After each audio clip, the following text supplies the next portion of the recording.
Hi, Diane Evans here with stampinwithdiane.com. I'm an independent Canadian Stampin' Up demonstrator. So today we're going to play with a few things. We're actually going to play with our soft pastels. These are the beautiful assortment by Stampin' Up. We're also going to be playing with the hand-penned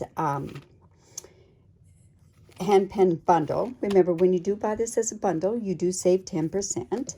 Another thing, we're going to be playing with a couple of other things, but I'll show you those as we go along. So today what I wanted to do was I want to show you a technique, and it's a really, really old technique, and it's called Poppin Pastels. So we're going to use these chalks, and no, not chalks, they're pastels. We're going to use these, and we're going to use some Versamark, and we are going to make them just pop, our flowers just pop completely off the paper. So what I'm going to do, and then I'm also going to show you another technique that goes with a partial die cutting machine, partial die cutting. I know it seems like an awful lot to put in one video, but this card is perfect for this particular type of, both those types of techniques. So what I'm going to do is I'm bringing in my paper piercing mat, because this is a photopolymer stamp set.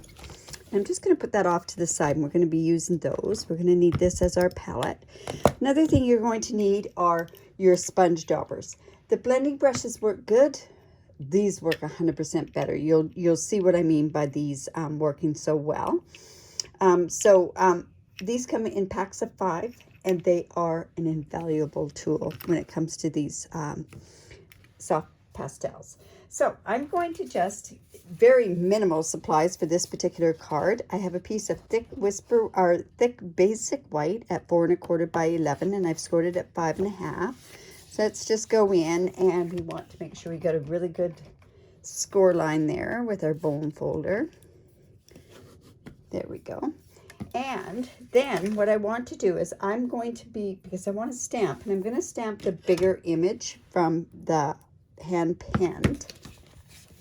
I'm coming in with my mat, and I'm actually just going to put this on here because I want to have it in such a way that it's going to stamp really even on there. And like I said before, we're going to use some Versamark. Now, the Versamark and these chalks are the key. So I'm just going to come in, I'm going to ink this up really good, and then I'm just going to go, and I am going to lie this down here, probably about there. So I just want to give it an even press down. And then while that's there, I'm going to prep my palette for my, my pastels. So I'm just taking this, and I'm just going to scrape off some of this. This is Granny Apple Green. And you see I used the take your pick tool, and I've used the palette knife on there. I'm also going to come in with some Mossy Meadow. You don't really need a lot of this, I'm telling you that right now. And then I'm also going to come in with the Poppy Parade.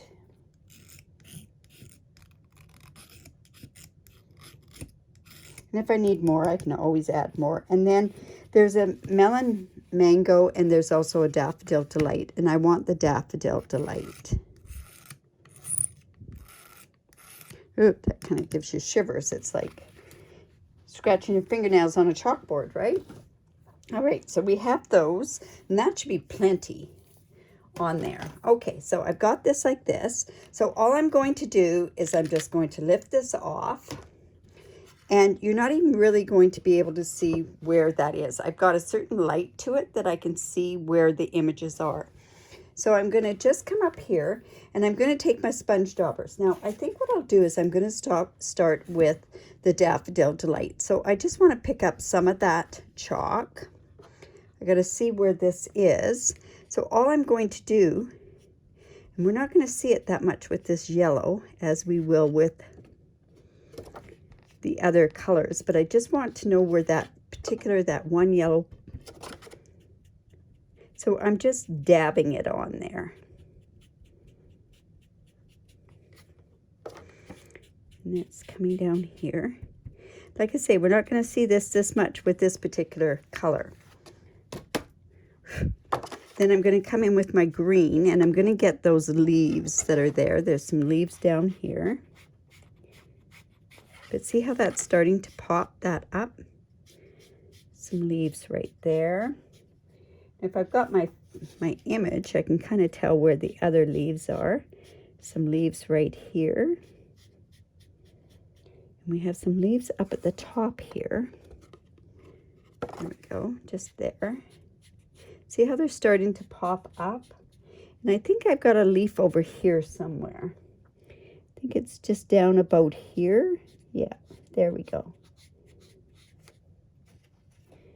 Like so. Now I'm just going to tap that off and blow it a bit, and I can just rub it. And then I'm just going to go in and just get this more popped up. All right. So there we have those two colors. Now, I'm going to use this for the Poppy Parade. And the Poppy Parade is going to bring up some of the other flowers that I've got. But see how this one really pops because it's a darker color, right? And then I'm going to come down here. There's some little flowers right over here. And that's why they call it Poppin Pastels. Now, I think I've got a flower right here. There we go. Beautiful. I just love how that just pops. And then we've got some other little ones in here. And then I'm going to go back in with my yellow and pick that one up. And then I'm just going to go over lightly with this one. And this is just going to give it kind of that peachy tone or that pale papaya tone. And I can also, with my green, I'm going to come in with my Mossy Meadow. We're just going to touch up a little bit more on the green. There we go. And I think we can just do a little bit more on here. So see how that just pops up and it just goes really nice. Now, a lot of people say use a fixative. I find if I rub it in, I'm good. I don't need to use a fixative afterwards. Now, I can leave this palette because there's lots of chalk that's left there. But isn't that amazing? I just love that whole technique. I'm going to put these in a bag so that they're dedicated just for my chalks. I don't want to do them with my other colors. Now, another thing you could do is you could come in with an eraser and you could erase some of that chalk. But I'm actually okay with it being like that, and especially down here because I'm going to be doing something a little bit different down there. All right. So there's that part to the Poppin Pastels. Now what I want to do is I want to show you the partial die cutting. So and there's two parts of partial die cutting that I'm going to do. I'm going to partially cut out this die. I mean, we've got this at the front of the card. We want to make sure that we've got part of that card, right? So I am going to bring in my cut and emboss machine. And I need the big one because of the size of this cardstock. So I'm just going to come in and I'm going to bring this in and I'm going to line it up. And I'm also going to go in and I use my Post-it note tape. So I'm just going to go in and I'm just going to use that on here. This part's going to be cut out so it won't matter. So I'm going to come in and there we go. I'm going to do it like this. Now maybe I should put another little piece up here because we don't want that top part moving. So now when I go like this, I am going to be cutting off partially of the die. I only want to have part of the die done. So I'm going to go below that leaf there. And I think I'm going to go about there. So I've got this part. So wherever this plate is where this die cut is going to cut to. So let me just run that through. Like I say, we're doing partial die cutting. We're not cutting all of it. And I hold on to this because it kind of pops out a little bit. So let's see how we've got that.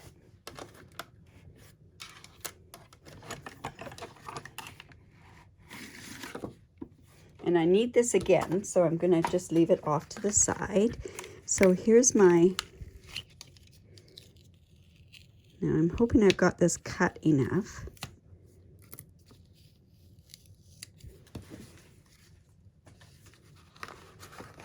And this is just going to come off the top. So you see how I've got this cut? It's only partially cut. Now I probably could have cut this right up to that one there, but I think this is going to be enough for what I want to do. We'll see what happens. Now I have these basic border dies, so I'm going to take, oh my goodness, where is that die? There we go, here we go. So now what I'm going to do is I'm going to do another partial cut, and I'm going to cut underneath it. So I'm going to raise this up, and I'm just going to cut below here. And I think I'm going to end up probably having to fussy cut that part out, but that I'm okay with. So I want it to be uneven. I don't want it to be even. And this is a reverse partial cut, because we're not going to cut on top of those leaves. So I'm going to bring in my die cutting machine again. And now I'm going to run it through. We want to make sure that we're not going to hit this and wreck the die. And then I'm just going to put this over top. And we're just going to die cut that like so. And this, like I say, is partial die cutting. It's very simple. It's just a matter of getting your mind around it is what it is. So let me see. There we go. And I'll just move this out of the way.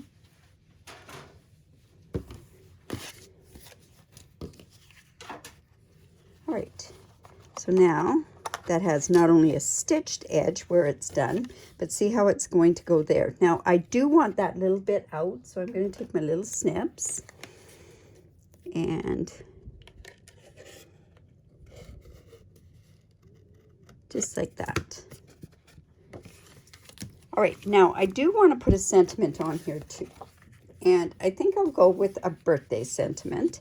And this kind of looks like a Calypso coral. So I'm going to use, well, I'm going to use a Calypso coral on here. And I think I'm going to put, do I want birthday wishes? There's a birthday wishes from the birdhouse one that I really like. So I think what I'll do is I'll go birthday wishes right there. And I'll keep my fingers crossed that I get this good and straight. Let's just double test it, right? So I've got that lined up at the top. Let's see if that's straight with it lined up at the top. Ooh, it's not quite that straight, is it?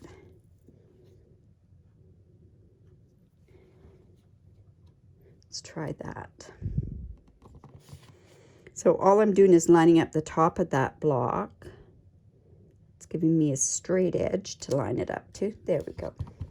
All right, so now what I'm going to do is I'm just going to stamp the birthday wishes on there.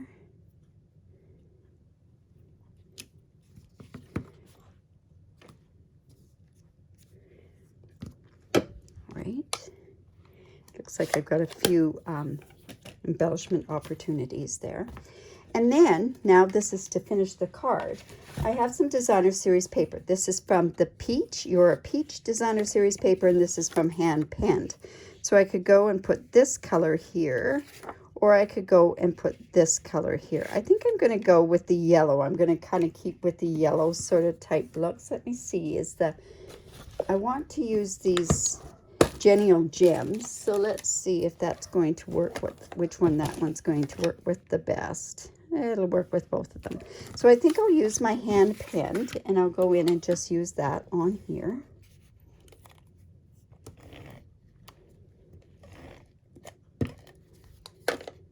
And this is cut at 4 by 5 1/4. Well, I thought it was cut at 4 by 5 1/4. It's cut smaller. So I can't use that piece. I have to use this piece.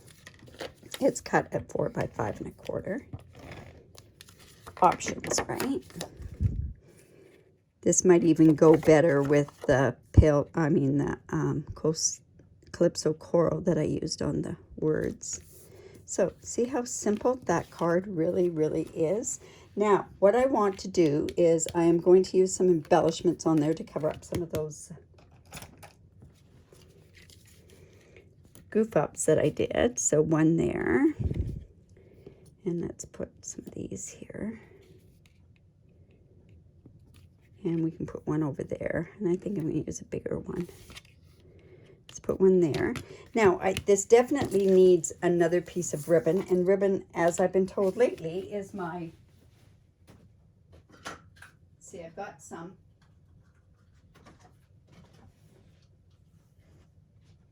Oh my, I should have brought down that pale papaya ribbon. That might have been nice. Let's see what this is going to look like. That's not bad.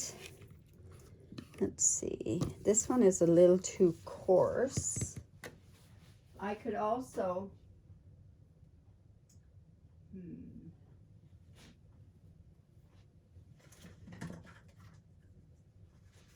I've got this. So you know what? I think I'm going to have this, the white. The pale papaya would have been perfect, but that was on back order, and I'm just waiting for it to come in. Now, I am going to go, and I'm going to use my Calypso Coral to color this ribbon. And also by coloring it, what happens is that it tends to also take the static away from this ribbon. This ribbon is so staticky and very, very hard to tie bows with, I find anyways. So let me just go. Yeah, that looks like a good color.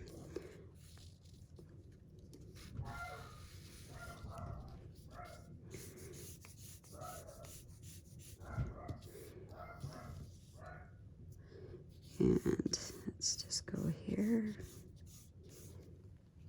And I think that's going to be a good match. We'll see if it's a good match. Yeah, pretty good. I could go a little bit darker. Let's try and see what the dark Calypso Coral would look. Probably a little too dark, right? Yeah, I think I'll use the paler one. So I'm just going to go in, and when you use the blends on this particular ribbon, it takes, like I say, that static away from the ribbon itself. So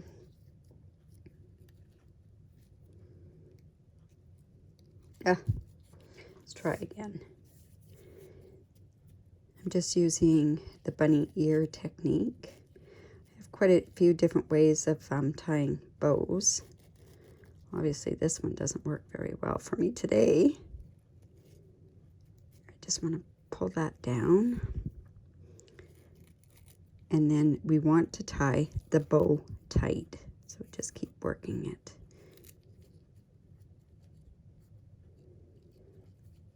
Have no worries, I'm going to cut that part off. Let's just go cut that. I leave my ribbon on the roll until I've tied the bow. It's a lot better for me. So let's see how this works. All right. So there we go there. I'm just going to come in with a glue dot.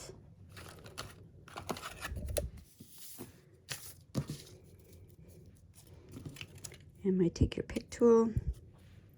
And we're just going to put that down there and put the bow on top.